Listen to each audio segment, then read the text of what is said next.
자, 그럼 지금부터는 직접 데이터를 입력하는 조사 메뉴들에 대해 알아보겠습니다. 본조사 기간에는 조사 지침에 따라 학생, 교원, 직원, 조교, 강좌에 대한 원자료를 등록한 후 기초 집계를 통해 데이터를 확인하고 입력장표를 작성 후 공시형 계장표 제출까지 하게 되는데요. 먼저 원자료 등록부터 시작해 보겠습니다. 고등교육 통계조사에서는 학생부터 교원, 직원, 조교, 강좌까지 총 5개 영역의 원자료를 제출해야 합니다. 원자료를 등록하기 위해서는 먼저 등록할 원자료 영역을 누른 후 우측에 있는 전체 등록 버튼을 클릭하셔야 합니다.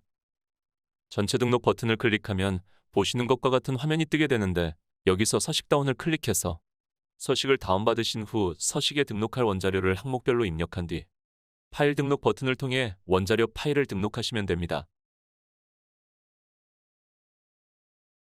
파일 등록이 완료되면 형식 검증 버튼을 눌러 등록된 원자료에 대해 검증을 실시합니다.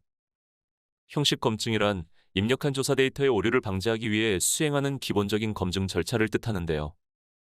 만약 화면과 같이 형식 검증이 검출되면 원자료 제출이 불가능하므로 화면에 표기된 검증 불일치 내용을 확인한 후 오류가 발생한 데이터를 수정하여 다시 원자료를 등록해야 합니다. 그럼 학생 원자료 예시를 통해 한번 살펴보겠습니다. 먼저 이 원자료에서는 총 2건의 형식 검증이 검출되었는데요. 오류 내용을 살펴보면 조사 대상 학과 정보와 일치하지 않습니다. 라는 메시지와 학점교류 학교명 코드는 외국 학교 코드가 발급된 코드에 하나여 입력 가능합니다. 라는 메시지를 확인할 수 있습니다. 먼저 첫 번째 검증부터 살펴보면 이 검증은 조사 대상 학과 정보와 엑셀 원자료의 학과 정보가 불일치할 때 나타나는 메시지입니다.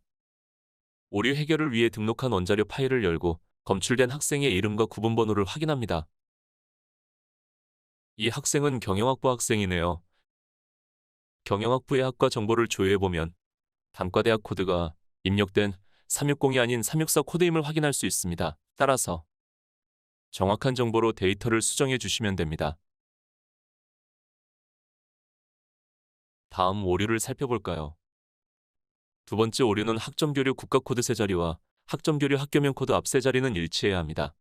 라는 메시지와 학점교류 학교명 코드는 외국 학교 코드가 발급된 코드에 하나여 입력 가능합니다. 라는 메시지인데요. 입력한 원자료를 살펴보면 해당 학생의 국가코드 앞 세 자리와 학교명 코드 앞 세 자리가 불일치함을 확인할 수 있습니다.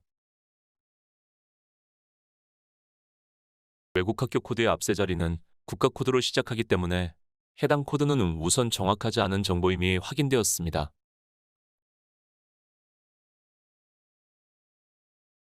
정확한 데이터 입력을 위해 시스템 내 코드 관리 메뉴, 외국 학교 코드 검색 메뉴에서 해당 학생의 대학명을 검색한 후에 정확한 코드로 데이터를 수정하고 파일을 저장해 원자료를 등록하면 됩니다.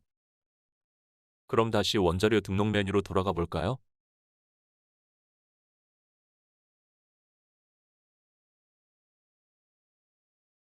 이렇게 모든 검증이 통과된 원자료를 이제 등록 버튼을 통해 제출하시면 됩니다. 원자료 제출이 완료되면 제출한 목록 건수와 최종 원자료 파일명 확인이 가능하며 제출한 원자료 리스트 및 원자료별 상세 정보도 조회할 수 있습니다. 나머지 교원, 직원, 조교, 강좌도 동일한 방법으로 등록 후 제출하시면 됩니다. 등록할 원자료가 없는 경우 원자료 없음 버튼을 클릭하시면 제출 상태로 변경되는데요. 만약 원자료가 등록된 상태에서 원자료 없음 버튼을 클릭하면 기존 데이터가 삭제되니 반드시 확인 후 진행하시기 바랍니다. 원자료 입력 시에 활용 가능한 코드 정보는 코드 관리 메뉴에서 확인하실 수 있고 게시판 자료실 내각종 코드표 게시글에서도 관련 정보를 확인하실 수 있으니 참고하시기 바랍니다. 다음으로 기초집계에 대해 설명드리겠습니다. 기초집계는 등록한 원자료에 대해 장표별로 기준에 맞는 데이터를 집계하여 보여주는 메뉴이며 주로 학교에서 많이 활용되는 주요 데이터인 재적학생 수, 재학생 수, 휴학생 수, 외국인 유학생 수 등에 대해 장표 형태로 확인할 수 있는 메뉴입니다. 각 장표별로 입력한 원자료의 수치가 맞는지 데이터를 확인한 후 검증을 수행한 뒤 장표를 제출하시면 됩니다. 기초집계 장표는 초기에 모두 빨간색인 전 단계로 표시되어 있는데 내용 검증이 완료되면 해당 선택값은 초록색 검표시로 변경되며 제출 완료 시 파란색 완표시로 변경됩니다. 다음으로 내용 검증이 검출된 경우에 대해 살펴보겠습니다. 내용 검증은 형식 검증처럼 반드시 데이터 수정이 필요한 것이 아니기 때문에 사유에 따라 데이터 수정이 불필요한 경우도 존재합니다. 따라서 입력한 데이터가 잘못된 경우라면 원자료 등록 메뉴에서 데이터를 수정하여 원자료를 다시 제출해 주시면 되고, 내용 검증은 검출되었지만 입력한 데이터가 맞는 경우라면 사유 코드를 입력한 뒤에 제출 버튼을 클릭하시면 됩니다. 만일 여러 건의 내용 검증이 검출되었다면 모든 검증에 대한 사유를 입력해야 제출이 완료됩니다.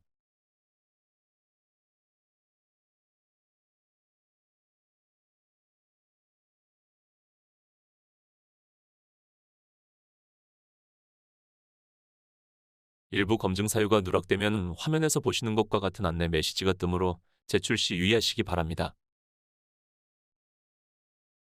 이렇게 모든 영역의 기초집계 장표를 제출 완료해야 시스템 상단 메뉴바의 색상이 파란색으로 변경되며 비로소 입력장표 데이터를 입력할 수 있게 됩니다. 이제 입력장표에 대해 알아보겠습니다.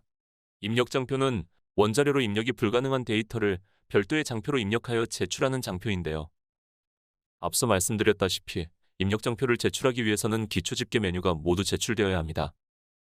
입력장표를 입력하는 방법은 크게 두 가지로 나눌 수 있는데요. 기초집계가 모두 제출된 경우라면 화면에서 데이터를 직접 입력하거나 서식 저장 버튼을 활용해 엑셀 형식의 서식을 다운로드 받으신 뒤 해당 서식의 데이터를 입력하여 파일 등록하는 방법으로 데이터를 제출할 수 있습니다. 만일 기초집계 제출이 미완료된 상태라면 데이터 입력이 불가능하기 때문에 서식 저장 버튼을 활용해 엑셀 파일을 다운받아 해당 서식의 데이터를 입력하는 방법으로 사전에 자료를 준비하실 수 있습니다. 다음은 이번 22년 상반기부터 입력장표 교원현황 장표에 추가된 편의 기능에 대하여 설명드리겠습니다. 부설대학원이 있는 대학의 경우 대학원의 편제 및 재학생의 값은 시스템에서 자동 산출되었으나 담당자 선생님들께서 직접 산식으로도 구해주실 수 있었습니다. 이번 개선된 시스템에서는 대학원의 편제 및 재학생의 계열값을 클릭 시 일반 대학원과 특수대학원은 노란색 음영으로, 전문대학원 및 대학원대학은 초록색 음영으로 산식에 따른 값 확인이 가능합니다. 다음으로는 공시연계장표입니다. 공시연계장표는 한국대학교육협의회 정보공시를 위해 연계되는 장표 형태로 연계 전에 미리 확인할 수 있는 메뉴입니다. 좌측 메뉴바에서 확인하고자 하는 장표를 선택 후 연관 장표의 값을 대조하여 장표의 값을 확인. 이상이 없으시다면 제출을 통한 진행을 해주시면 됩니다.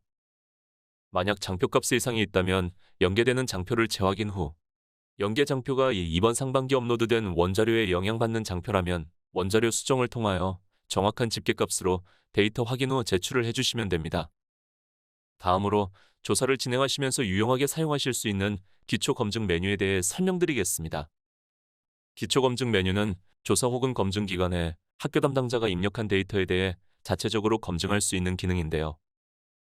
담당자분들께서 검증 기간 전에 각 학교에서 제출한 데이터의 오류를 확인하실 수 있는 유용한 기능입니다. 검증 시작 버튼을 통해 검증을 진행하실 수 있으며, 만일 검증 상태가 재검증 필요라고 보여질 경우 상세 보기 버튼을 통해 오류 내용을 확인하실 수도 있습니다. 이때 데이터 오입력 내용이 발견될 경우 원자료를 수정하여 데이터 오류를 수정하시기 바랍니다. 기초검증을 수행하실 때에는 몇 가지 유의하실 점이 있습니다. 먼저 기초검증의 경우 기초검증 버튼을 누르는 시점에 제출된 데이터에 한해 검증을 실시하므로 조사기간 중 데이터가 변동되면 기초검증 검출 내역에도 변동이 발생할 수 있습니다. 따라서 데이터가 변동되거나 검증 버튼을 누른 이후 부설대학원 등의 데이터가 제출된 경우 다시 검증 버튼을 눌러 재검증을 진행하셔야 합니다. 이렇게 모든 조사 과정이 완료되었다면 학교의 총괄 담당자는 총괄관리 메뉴 내에 있는 모니터링 및 제출관리 메뉴에서 최종 제출 완료 버튼을 클릭하여 조사를 완료해 주셔야 합니다. 최종 제출이 완료되면 총괄관리 하단의 상태바는 빨강색에서 파랑색으로 변경되게 되는데요. 최종적으로 상태바의 색상이 변경되는 것까지 확인하셨다면 모든 조사 과정은 마무리되게 됩니다. 영상을 통해 고등교육 통계조사 과정을 하나하나 살펴봤는데 어떠셨나요? 시스템 내 자료실에 시스템 사용 방법이 담긴 매뉴얼도 업로드해 두었으니 영상과 함께 참고하시면 조사를 진행하시는 데 도움이 되실 것 같습니다. 긴 시간 시청해 주셔서 감사드리며 이것으로 고등교육 통계조사 시스템 사용 설명에 대한 영상을 마치도록 하겠습니다. 감사합니다.